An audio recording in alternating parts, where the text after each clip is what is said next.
Hello, मैं विशाल श्रीवास्तव आज से आप लोग का क्लास 11th का ट्रिग्नोमेट्री का चैप्टर नंबर शुरू करने जा रहा हूँ। ये जो टॉपिक हमारा है ये हमारे क्लास 11th में ही नहीं हमारे क्लास 12th में भी काम आएगा। ठीक है, अगर हम ट्रिग्नोमेट्री पे पकड़ बनाते हैं तो हमारा कैलकुलस क्या होगा, अपने आप ठीक होते जाएगा। ठीक है, तो आप लोग ने क्लास 10th में भी ट्रिग्नोमेट्री पढ़ा होगा, बट यहाँ पे हम लोग एक नया शुरुआत कर रहे हैं क्लास 11th के टॉपिक ट्रिग्नोमेट्री से। तो देखिए हम लोग आज शुरू कर रहे हैं और टॉपिक हमारा क्या है आज, ट्रिग्नोमेट्री। तो ट्रिग्नोमेट्री में को समझे तो सबसे पहले हम लोग ध्यान देते हैं इस शब्द पे। शब्द क्या लिखा हुआ है, ट्रिग्नोमेट्री। ये शब्द है ये क्या है आपका, तीन शब्द से मिलकर बना है। पहला क्या है आपका TRI ट्राई प्लस गोनो प्लस मेट्री। अगर आप गौर कीजिएगा इस तीनों शब्द पे तो पहला शब्द क्या आता है, ट्राई। ट्राई का मतलब क्या होता है, 3। गोनो का मतलब क्या आपका होता है, साइड। और मेट्री का मतलब क्या होता है आपका, मेजरमेंट। तो हम लोग कह सकते हैं किसी फिगर के 3 साइड के मेजरमेंट को हम लोग क्या कहते हैं, ट्रिग्नोमेट्री कहते हैं। और आप सभी को पता है कि 3 साइड किस फिगर में होता है, ट्रायंगल में होता है। ठीक है, तो ट्रायंगल्स के अंदर जो साइड्स होता है और एंगल्स होता है उसके रेशियो को हम लोग क्या बोलते हैं, नापने को हम लोग क्या बोलते हैं, ट्रिग्नोमेट्री कहते हैं। ठीक है, तो आप लोग क्लास 11th में ट्रिग्नोमेट्री पढ़े हैं, वो पढ़े हैं किस पे पढ़े हैं, राइट एंगल ट्रायंगल पे पढ़े हैं। तो देखिए पहले उसको देखते हैं।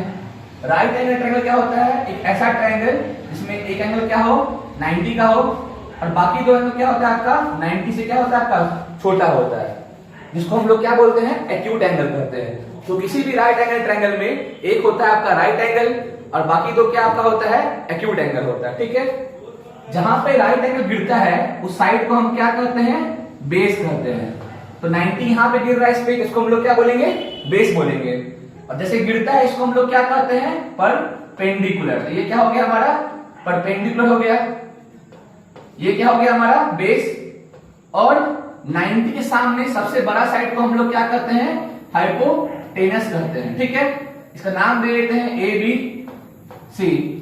तो राइट एंगल ट्रायंगल में हम लोग क्या पढ़ रखे हैं, पाइथागोरस थ्योरम हम लोग पढ़ रखे हैं। ये क्या होता है, तो हम लोग को बताया गया था क्लास 10th में कि सर हाइपोटेनस का स्क्वायर बराबर क्या होता है आपका, P के स्क्वायर प्लस बेस के स्क्वायर के बराबर होता है। इसी को हम क्या कहते हैं, पाइथागोरस थ्योरम कहते हैं। ठीक है, इसमें ट्रिग्नोमेट्री में हम लोग क्या रखे हुए हैं, 6 रेशियोज।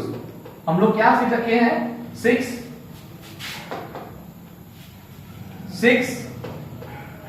रेशियोज हम लोग सीख रखे हैं। और वो 6 रेशियोज क्या होता है आपका, तो पहला क्या होता है आपका, साइन थीटा। और साइन थीटा क्या होता है आपका, P/H। सेकेंड क्या आपका होता है, कॉस थीटा। ये क्या होता है आपका, V/H। थर्ड क्या होता है आपका, टेन थीटा।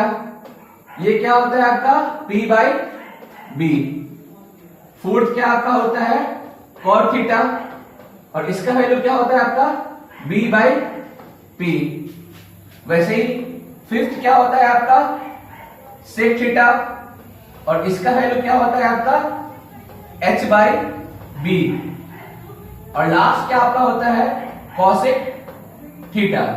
तो ये क्या आपका होता है, H/P होता है। ठीक है, इसको हम रेशियोज क्यों कह रहे हैं, क्योंकि हमको पता है अगर 1/2 लिखा हुआ है फ्रैक्शन के फॉर्म में तो इसको हम रेशियो के फॉर्म में 1:2 कह सकते हैं। उसी तरह से अगर साइन थीटा लिखा हुआ है हमारा क्या, साइन थीटा हमारा लिखा हुआ है P/H लिखा हुआ है, तो इस P/H को हम चाहें तो P/H के फॉर्म में भी लिख सकते हैं। मतलब क्या है, ये रेशियो के फॉर्म में लिखा जा सकता है, इसलिए इसको हम लोग क्या कहते हैं, रेशियोज कहते हैं।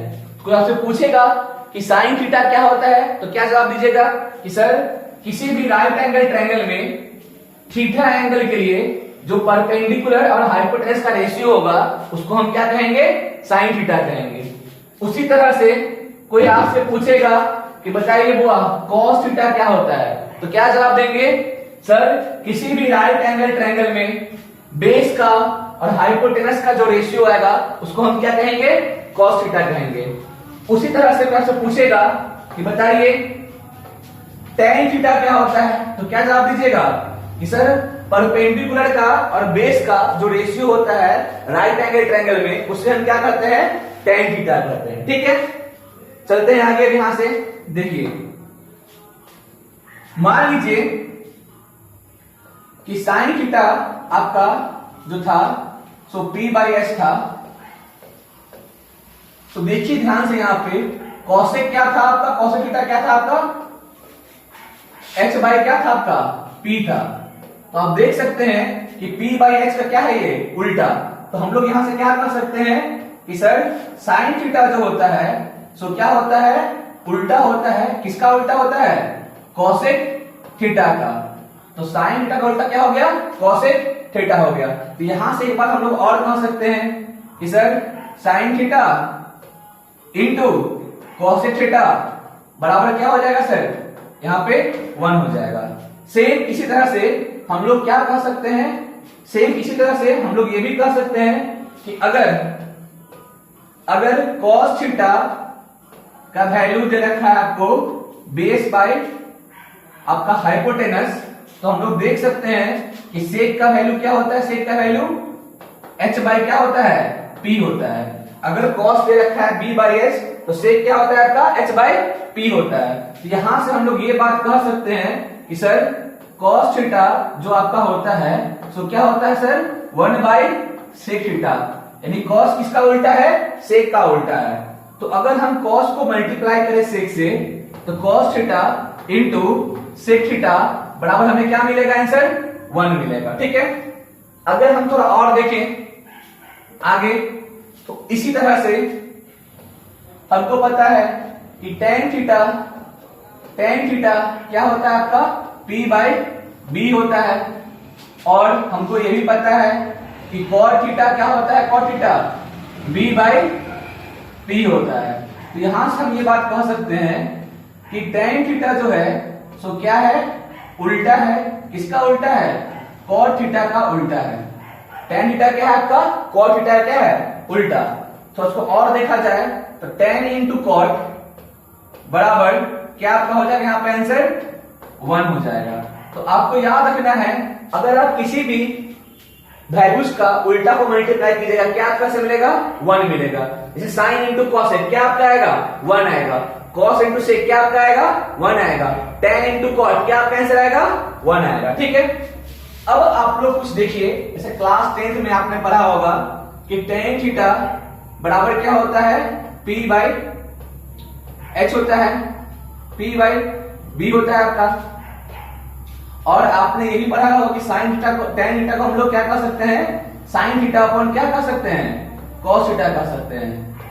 तो आपने कभी सोचा कि tan थीटा को हम sine theta upon cos theta कैसे लिख सकते हैं? तो देखिए, इसका आपको छोटा सा प्रूफ करके दिखाया जाता है। देखिए, आपको पता है कि साइन थीटा क्या होता है, p/h। क्या होता है, p/h। जबकि आपका cos थीटा जो होता है तो क्या होता है आपका b/h होता है। तो देखिएगा तो s से यहाँ पे क्या हो जाएगा, कैंसिल, और हमें क्या मिलेगा, p/b। क्या मिलेगा हमें, p/b। और p/b किसका वैल्यू होता है सर, किसका होता है सर, tan थीटा का होता है। ये क्या बन जाएगा हमको यहाँ पे, tan थीटा। तो देख सकते हैं आप, साइन का वैल्यू क्या था, साइन का वैल्यू क्या था सर, तो p/h वैल्यू था। cos का वैल्यू क्या था, तो b/h था। h से h क्या हो गया, कैंसिल, तो p/b मिला। इसका वैल्यू क्या होता है हमारा, tan थीटा के बराबर होता है। इसी तरह से अगर हम देखें तो हम लोग कह सकते हैं कि सर cot थीटा जो हमारा होता है, cot थीटा, इसको हम लोग क्या कह सकते हैं, cos theta upon sine theta, इसे हम कह सकते हैं। तो कैसे कह सकते हैं, इसका एक प्रूफ देखते हैं थोड़ा सा। देखिए, सेम का cos को हम लोग क्या लिख सकते हैं, बेस अपॉन हाइपोटेनस लिख सकते हैं। साइन को हम कह सकते हैं p/h लिख सकते हैं। तो यहां भी h से h यहाँ पे क्या हो गया, कैंसिल, और हमें क्या मिला, b/p। और ये किसका वैल्यू होता है, तो सर cot थीटा का होता है। तो क्या मिल गया हमको? cot theta. तो आपको आज से इस बात को याद नहीं करना है, आपको इसको प्रूफ करके दिखा दिया गया। तो याद रखना है tan थीटा कैसे होता है? sin theta by cos theta. cot क्या आपका होता है? cos अपॉन क्या आपका होता है? sin होता है। ठीक है, अब चलिए थोड़ा और आगे देखा जाए। आपको पता होगा कि अगर एक हम लाइन लेते हैं तो ये जो वैल्यू हमारा है ये क्या हो गया? हमारा 4 क्वाड्रेंट में बट गया। इसे हम क्या कहते हैं? First quadrant. इसे हम क्या कहते हैं? फर्स्ट क्वाड्रेंट कहते हैं। ठीक है, और इसे हम क्या कहते हैं? आपका सेकेंड क्वाड्रेंट कहते हैं इसे हम। उसी तरह से इसे हम क्या कहते हैं? Third quadrant. इसे हम क्या कहते हैं? आपका थर्ड क्वाड्रेंट कहते हैं। और ये हमारा क्या हो गया इसी तरह से? Fourth quadrant. तो देख सकते हैं एक लाइन अगर हम लोग लेंगे, इसको हम बांटेंगे 4 भाग में, तो क्या बनेगा मेरे पास? 4 क्वाड्रेंट आएगा। ये क्या हो गया हमारा? First quadrant. ये क्या हो गया हमारा? Second quadrant. ये क्या हो गया हमारा? Third quadrant. और ये क्या हो गया हमारा? फोर्थ क्वाड्रेंट हो गया। अगर हम बात करें फर्स्ट क्वाड्रेंट का, तो फर्स्ट क्वाड्रेंट में एंगल कहां से कहां तक होता है? 0 से कहां तक होता है आपका? 90 डिग्री तक। तो कोई भी अगर एंगल 0 से लेके 90 के बीच में होगा तो कहां पे आपका होगा? फर्स्ट क्वाड्रेंट में होगा। सेकेंड क्वाड्रेंट में एंगल क्या होगा? 90 से लेके कहां तक आपका होगा? अगला 90 यानी कि कहां तक होगा आपका? 180 तक। तो फर्स्ट क्वाड्रेंट में एंगल कहां से कहां तक होगा? 0 से कहां तक होगा? 90 तक। सेकेंड में कहां से कहां तक होगा? 90 से 180 तक। और थर्ड में कहां से कहां तक होगा? 180 से 270 तक। और फोर्थ क्वाड्रेंट में जो आपका वैल्यू होता है तो क्या होता है? 270 से कहां तक होता है? 360 तक। अब आप सोचिए क्या कोई एंगल 360 डिग्री से बड़ा हो सकता है? तो हाँ सर, हमने सुन रखा है 405, 505, 1720। तो जैसे ही वैल्यू 360 से क्या होगा? बड़ा होगा, वो फिर से कहां पे आ जाएगा? फर्स्ट क्वाड्रेंट में आ जाएगा। जैसे 360 से अगला जो 40 डिग्री 90 होगा वो क्या होगा? 440 तक। वो कहां तक चल जाएगा? फिर से फर्स्ट क्वाड्रेंट में। फिर 450 से जो आपका अगला होगा 90 वो क्या होगा? 540। वो कहां चल जाएगा? आपका अगला क्वाड्रेंट में। फिर से इसी तरह से 540 से 630 कहां चल जाएगा? आपका नेक्स्ट क्वाड्रेंट में। और 630 से अगला कहां चल जाएगा? आपका इसमें।